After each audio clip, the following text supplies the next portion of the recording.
തിരുവല്ല കോൺഗ്രസിലും പ്രതിസന്ധി അതിരൂക്ഷമാണ്. കോൺഗ്രസിന്റെ Thiruvalla block secretary Thomas കോശിയുടെ നേതൃത്വത്തിലാണ് ഒരു സംഘം പ്രവർത്തകർ രാജിവെച്ചത്. സ്ഥാനാർത്ഥി നിർണയത്തെ ചൊല്ലിയാണ് തർക്കവും രാജിയും.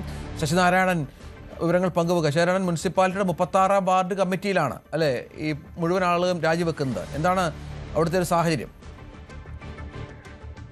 രഞ്ജിത്ത്, തീർച്ചയായും തദ്ദേശ തെരഞ്ഞെടുപ്പുമായി ബന്ധപ്പെട്ട് ഈ സ്ഥാനാർത്ഥി നിർണയവുമായി ബന്ധപ്പെട്ട കൂട്ടരാജികൾ പല സ്ഥലത്തു നിന്നും പല അവസരങ്ങൾ ഉണ്ടാകുന്നു എന്നുള്ളതാണ് നമുക്ക് മനസ്സിലാക്കാൻ കഴിയുന്നത്. കാരണം അത് സ്ഥാനാർത്ഥി നിർണയവുമായി ബന്ധപ്പെട്ട് ചിലർ താല്പര്യം നേരത്തെ പ്രകടിപ്പിച്ചിരുന്നു, ചില കോർ കമ്മിറ്റിയിലേക്ക് അഭിപ്രായം വരികയൊക്കെ ചെയ്യും. പക്ഷെ അതിന് വിപരീതമായി ചില സ്ഥാനാർത്ഥികളെ പ്രഖ്യാപിക്കുമ്പോഴാണ് ഈ പ്രശ്നങ്ങളെല്ലാം പല സ്ഥലത്തും ഉണ്ടായത്. എന്തായാലും കോൺഗ്രസിൽ കൂട്ടരാജി വന്നിരിക്കുന്നത് ബ്ലോക്ക് സെക്രട്ടറി തോമസ് കോശിയുടെ നേതൃത്വത്തിലാണ്. തിരുവല്ലയിൽ 36-ാം വാർഡ് കമ്മിറ്റി ഒന്നാകെ സ്ഥാനാർത്ഥിത്വം നിഷേധിച്ചതിനെ തുടർന്ന് ഒപ്പം അദ്ദേഹത്തെ പരിഗണിക്കാത്തതിനെ തുടർന്നുള്ള തർക്കത്തെ തുടർന്നാണ് ഈ വാർഡ് കമ്മിറ്റി ഒന്നാകെ 36-ാം വാർഡ് കമ്മിറ്റി ഒന്നാകെ കോൺഗ്രസ് പ്രവർത്തകർ രാജിവെച്ചിട്ടുള്ളത്.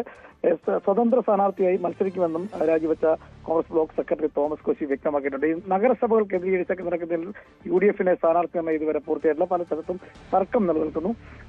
ഇത് ഇത്രയും ദിവസമായിട്ടും ഈ ജില്ലാ നേതൃത്വം പറയുന്ന ഉടൻ തന്നെ പ്രഖ്യാപിക്കുമെന്ന് പറയുന്നത്. പക്ഷേ ഇതുവരെയും ഈ നഗരസഭ മുനിസിപ്പാലിറ്റിയിലെ സ്ഥാനാർത്ഥി എണ്ണത്തിനൊക്കെ പരസ്പരം ഇതുവരെ പൂർത്തിയാക്കാൻ, അവരുടെ തർക്കങ്ങൾ കാരണം പൂർത്തിയാക്കാൻ കഴിഞ്ഞാൽ അത്തരം അവസരങ്ങളാണ് ഇത്തരത്തിൽ അടിക്കടിയുള്ള രാജിക്കും ഈ വിമർശനങ്ങളും ഉണ്ടാവാൻ കാരണം. പടലപ്പിണക്കങ്ങളാണ് ഇതിനെല്ലാം പ്രധാനമായ കാരണം. സ്ഥിരം നിൽക്കുന്ന സീറ്റുകളിൽ സ്ഥിരം ആളുകൾ തന്നെ നിൽക്കണമെന്ന് ആവശ്യപ്പെടുന്നു. അവർ നാമനിർദ്ദേശം നൽകുന്ന ആളുകൾ പാർട്ടിയിലെ പ്രവർത്തകർ തന്നെ നിർദ്ദേശിക്കുന്ന കോർ കമ്മിറ്റി നിർദ്ദേശിക്കുന്ന കാര്യങ്ങൾ പാടെ ജില്ലാ നേതൃത്വം അവഗണിക്കുന്നു എന്നുള്ള കാര്യങ്ങളൊക്കെയാണ്. ഇതൊക്കെയാണ് ഇതിന് പ്രധാന കാരണം. എന്തായാലും തോമസ് കോശിയും കൂട്ടരും 36-ാം ward committee, Thiruvalla municipality 36-ാം ward committee ഒന്നാകെ അവർ രാജിവെച്ചെന്നാണ് ഇപ്പോൾ പറഞ്ഞിരിക്കുന്നത്. അതിൽ സ്വതന്ത്ര സ്ഥാനാർത്ഥിയായിട്ട് മത്സരിക്കുമെന്നും തോമസ് കോശി വ്യക്തമാക്കിയിട്ടുണ്ട്.